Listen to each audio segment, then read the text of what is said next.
Et salut à tous les amis, c'est CryptoPartage, c'est un plaisir de vous retrouver pour cette vidéo d'analyse du 22 décembre 2021. J'espère que vous allez tous très bien, on se retrouve encore dans le vert aujourd'hui, c'est cool. Un petit peu de répit après ces quelques semaines où on a fait vraiment que descendre sur le marché crypto. Le BTC 49 200 $, Ethereum au-dessus des 4000 $, et pour le reste des altcoins c'est pas mal joli aussi, puisque regardez, Avalanche plus 5%, 130 $, Polkadot qui se réveille aussi un petit peu, plus 6%, Luna qui n'en finit plus de monter, vraiment Luna est chaud bouillant, on arrive bientôt à la barre symbolique des 100 $, et du coup je me suis dit je vais vous le faire sur la partie analyse technique. On va faire un petit point sur le Luna, on fera aussi un point sur le jeton de crypto.com. Techniquement il y a des belles choses qui se mettent en place aussi, donc plus 5%, Matic j'aurais pu faire aussi un point dessus parce que plus 8%, c'est un peu comme Luna, c'est des cryptos qui performent très bien en ce moment, et pour Matic on n'est plus très loin de son ATH. N'hésitez pas, si vous voulez soutenir la chaîne, à mettre le petit pouce bleu en début de vidéo pour permettre d'être mieux référencé sur YouTube. On débute cette ADJ avec un petit point sur le CRO. Alors je vous montre juste mon Twitter rapidement, histoire de vous mettre un petit peu l'eau à la bouche sur l'analyse technique qui arrive. Mais ça c'est le graphique 4 heures du jeton donc de crypto.com. Donc on avait un magnifique triangle descendant depuis l'ATH aux alentours des quasiment 1 $, et on avait trouvé un support ici aux alentours des 0,50 $. Qu'est-ce qui s'était passé? Enfin en tout cas techniquement on semble avoir fait une déviation, donc on fait semblant de perdre le support, finalement on réintègre, et derrière en plus de ça on vient briser la trend ici. Donc maintenant il va falloir faire de jolies structure de l'autre côté de la trend, réellement reprendre une hausse, mais en tout cas techniquement on commence à mettre des choses en place plutôt sympa du côté du jeton de crypto.com. On se retrouve juste après sur la partie analyse technique. On poursuit avec une donnée intéressante partagée par le trading du coin. Donc actuellement on a 76% des personnes qui sont en profit sur le BTC, et c'est un niveau intéressant puisque c'est exactement le même que celui que l'on a connu lors du crash de mai et qui a duré pendant tout l'été. On est même sur vraiment la fin de l'été où on avait 76% des personnes qui étaient encore en profit sur le BTC. On enchaîne avec les news. La première, donc MetaMask qui dévoile enfin, j'ai envie de dire, son extension pour directement pouvoir visualiser ces NFT depuis l'application MetaMask, depuis l'extension MetaMask que vous pouvez trouver sur votre navigateur. Donc voilà, c'est un pas qui est totalement logique et une intégration qui était nécessaire sur MetaMask. Plateforme BitMEX qui dévoile son token, donc le BMEX pour le début de l'année 2022. Donc comme toutes les plateformes d'échange centralisées, la plupart maintenant elles ont toutes leurs tokens. Donc voilà, forcément BitMEX qui s'y met aussi. Donc ça sera pour le début de l'année 2022. Vous allez pouvoir bénéficier notamment d'un airdrop et même d'une offre de bienvenue qui est ici en image. Donc vous allez juste en validant votre KYC recevoir 5 tokens BitMEX plus 10 $ d'USDT. Donc voilà, c'est toujours ça à prendre si vous voulez vous inscrire. Donc vous dépensez pas forcément de l'argent, vous faites juste un KYC et vous recevez un petit peu d'argent. Donc voilà, si vous avez l'info, si vous voulez y aller, je suis pas du tout sponsorisé par eux, je n'ai même pas de lien de parrainage d'ailleurs. Donc il me semble, enfin je suis même pas inscrit sur BitMEX. Je sais pas si c'est une bonne plateforme, de toute façon j'ai déjà assez de plateformes, mais n'hésitez pas à me donner vos retours en commentaire s'il y a des personnes qui sont inscrites sur cette plateforme.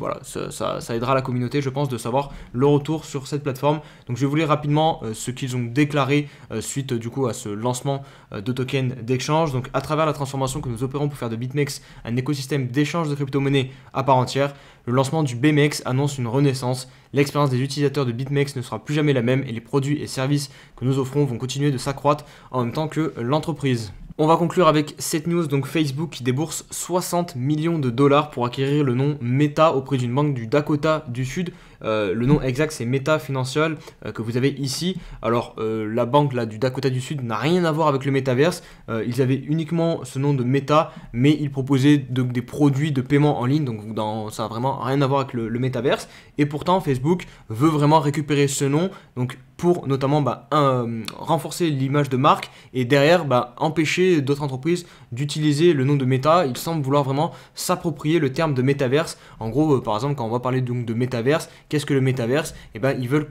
directement que ça soit vraiment relié à Facebook. Donc là ça montre vraiment toute l'énergie et tous les plans qu'ils peuvent avoir justement sur le Metaverse. Donc vraiment c'est pas juste un effet de mode, ils s'y engagent pleinement je pense, et ils veulent vraiment développer Facebook vers ça. De toute façon ils se sont renommés comme ça, donc voilà, ça annonce quand même déjà bien la couleur. Je vous lis rapidement cette petite citation. Si Facebook utilise sa nouvelle marque pour exercer une pression juridique sur d'autres entreprises. Cela accentuerait la tension déjà croissante sur la question de savoir à qui appartient le métaverse. Donc voilà, c'est ce que je vous disais, ils veulent vraiment prendre je vais pas dire prendre le métaverse, mais vraiment que le métaverse soit lié à Facebook, à Instagram, à WhatsApp, à tout leur groupe quoi.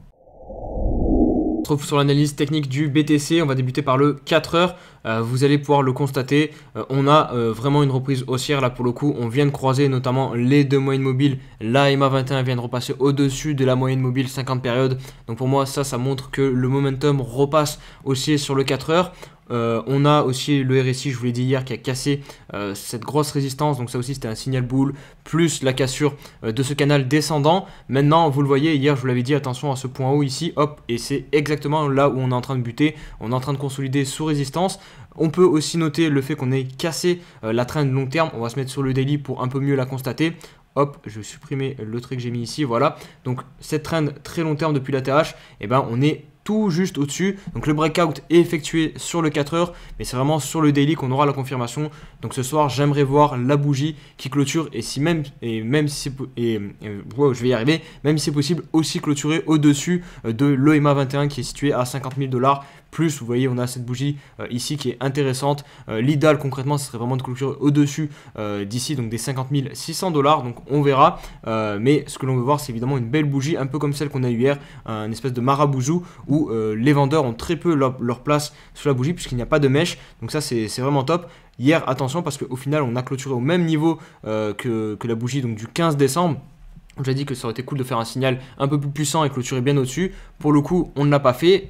Pour le moment, on ne se fait pas rejeter, donc ça va. Mais ça serait intéressant de poursuivre la hausse et de faire une vraie bougie de breakout pour se diriger vers au minimum le niveau des 53 000. Je vais vous mettre un petit trait, hop. Voilà, ce niveau-ci, vous voyez qu'il y a servi de support ici, qui était le dernier point bas, donc ce niveau-ci des 53 500 $, qui sera très important et qui sera très probablement une zone de résistance, enfin la future zone de résistance sur le BTC. Après, quelque chose d'intéressant, donc c'est ici, c'est ce que l'on appelle le funding rate. Donc là, c'est le funding rate de chez Binance. Donc je vous l'avais déjà expliqué au cours d'une vidéo, donc je vais essayer de réexpliquer rapidement si des personnes avaient loupé.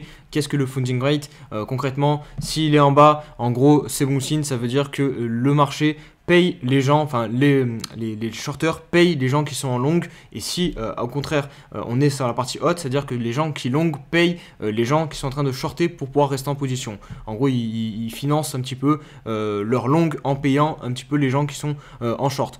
Donc globalement, c'est ce que nous montre le funding rate, et ça nous montre aussi que du coup là actuellement les gens sont plus en train de shorter que de long. Donc c'est ce que l'on veut voir, hein. Le cours monte et les gens ont peur, enfin ont pas peur, mais plutôt pense que le cours va redescendre, donc il short. Donc ça veut dire qu'il y a pas mal de liquidités à venir chercher au-dessus des creux, hein, comme je l'ai dit ici, hop, ici il y a beaucoup de stops à venir péter et ça permettra de nourrir la hausse. Donc ça c'est très intéressant. Les gens ne repassent pas tout de suite encore haussier et donc voilà, ça va permettre d'aller beaucoup plus haut en théorie. Analyse donc de crypto.com du jeton CRO. Donc ça c'est le petit tweet, hein, que je vous ai mis sur Twitter où donc je vous disais on a cette fameuse déviation sur le support des 0,50 $. On réintègre, on vient faire un nouveau point haut aussi, donc ça c'est très positif. On inverse la tendance, on passe de baissière à haussière et surtout on casse cette trend qui était assez pertinente, hein. Les points de contact franchement ils sont assez nets, donc c'est plutôt pas mal. Hop, regardez ici, ici, ici. Maintenant ce que l'on va voir, c'est continuer une structure haussière de l'autre côté de cette trend pour vraiment marquer un changement de tendance sur le jeton de crypto.com et en gros voilà, dire que cette correction est terminée et qu'on repart à la hausse. On a aussi les moyennes mobiles qui vont très bientôt croiser à la hausse, donc ça aussi c'est très positif, donc ça montre bien que le momentum est en train de s'inverser et de repasser à la hausse sur le 4 heures. Je me mets rapidement sur le daily, hop, histoire de vous montrer les niveaux clés sur le daily. Donc le dernier point haut est situé ici au niveau des 0,55, donc pareil, des clôtures au-dessus de ce niveau-ci, ça commencerait à devenir intéressant sur le jeton crypto.com. En plus de ça, pareil, on aurait les moyennes mobiles qui repartiraient dans le sens de la marche. Elles étaient quasiment en train de se mettre à plat ici, donc c'est plutôt intéressant. Sinon, je m'attends, si jamais ça ne passe pas ici, à un retour sur la zone des 0,40 $, qui correspond tout simplement. Vous devez le savoir. Alors on va se mettre en weekly, ça sera plus facile pour lire cette zone. Hop, donc là j'ai sélectionné mon Fibo, voilà. Donc voilà, la zone des 0,40$ à peu près qui correspond au niveau 618 pardon, et les 0,786. Vous le savez, c'est la zone idéale pour recharger quand on est en mode investissement.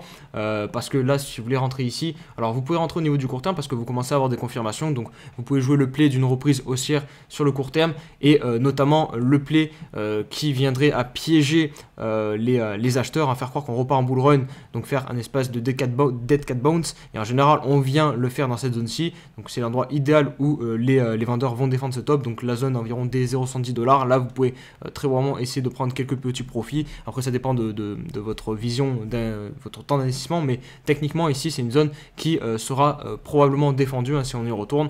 Donc voilà, faire attention à cette zone des 0,70$ sur le jeu, enfin pas 0,70, 0,80 plutôt sur le CRO. On poursuit avec donc l'analyse de Terra Luna. Elle va être assez rapide parce que globalement voilà, on est en train de partir en mode to the moon à la verticale et pour moi les analyses sont assez simples quand les trucs partent à la verticale comme ça, on ne rentre pas, on cherche des ventes au contraire.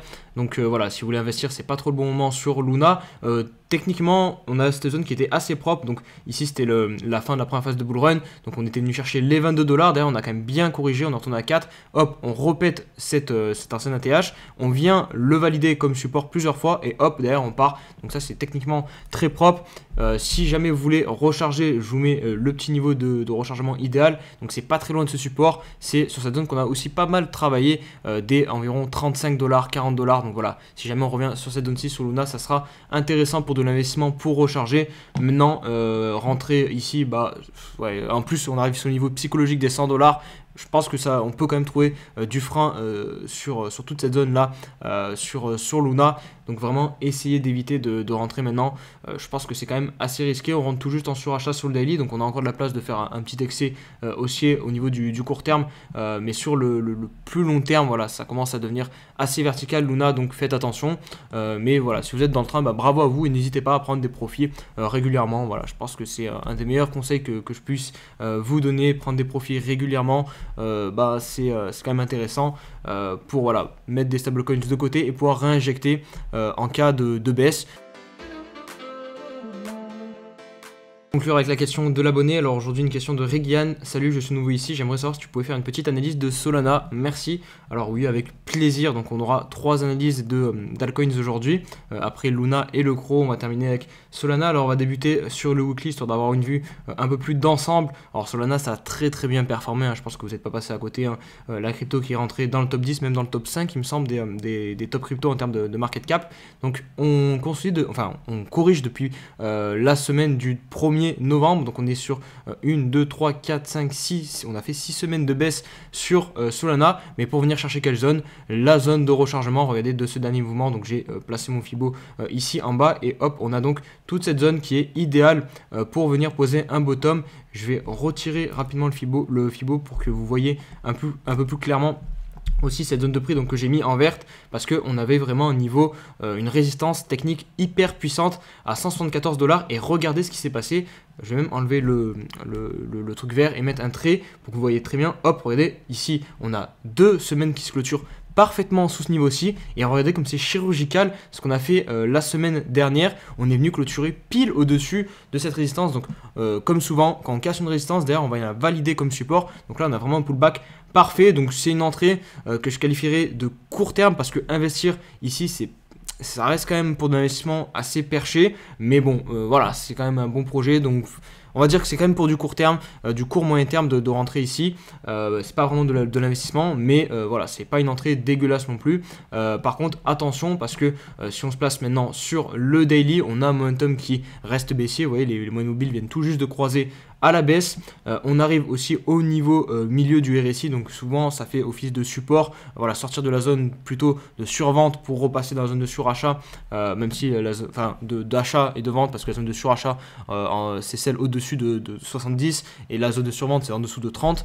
Donc voilà, mais voilà, je reviens sur l'action des prix avec notamment ce niveau technique, donc le seuil psychologique des 200$, vous allez le voir qui est très pertinent ici. Hop, résistance ici support, support, support, et là on le reflippe comme résistance. Regardez, hop, pour l'instant ça nous bloque, donc attention, investir ici, je pense que c'est quand même assez risqué. Après voilà, ça dépend de votre échelle de temps, je vous l'ai dit sur le weekly, si on prend le fait que c'est un gros niveau de support maintenant, ça peut être intéressant, mais maintenant si vous positionnez sur une échelle daily, c'est un peu plus compliqué parce que on vient quand même travailler ce niveau des 200 $, donc peut-être que j'attendrai au minimum une clôture au-dessus des 200 $ pour entrer avec un peu plus de certitude sur Solana. Mais après, ayez conscience que vous investissez quand même vraiment pas très loin du top. On est uniquement sur un moins 30%, alors que la crypto a déjà fait un fois je sais pas combien de pourcents, j'ai même pas envie de vérifier. Juste, allez, je vais prendre juste depuis début juillet, hop, on a fait un 1200%. Donc voilà, vous rentrez juste après un moins 30% alors qu'on a fait un 1200%. Ok, fondamentalement c'est fort Solana, mais techniquement c'est quand même assez complexe de rentrer, je pense, ici pour Solana. En tout cas, du moins pour de l'investissement. Après, si vous êtes trader, vous avez moyen de bien positionner vos stop loss et tout sous les derniers creux. Donc là, c'est différent. Mais vraiment en mode investissement, je pense que c'est un peu plus délicat. Voilà pour cette vidéo, les amis. J'espère qu'elle vous a plu. Si c'est le cas, comme d'hab, n'hésitez pas à mettre le petit pouce bleu. Et on se dit à demain pour une nouvelle vidéo. Allez, ciao.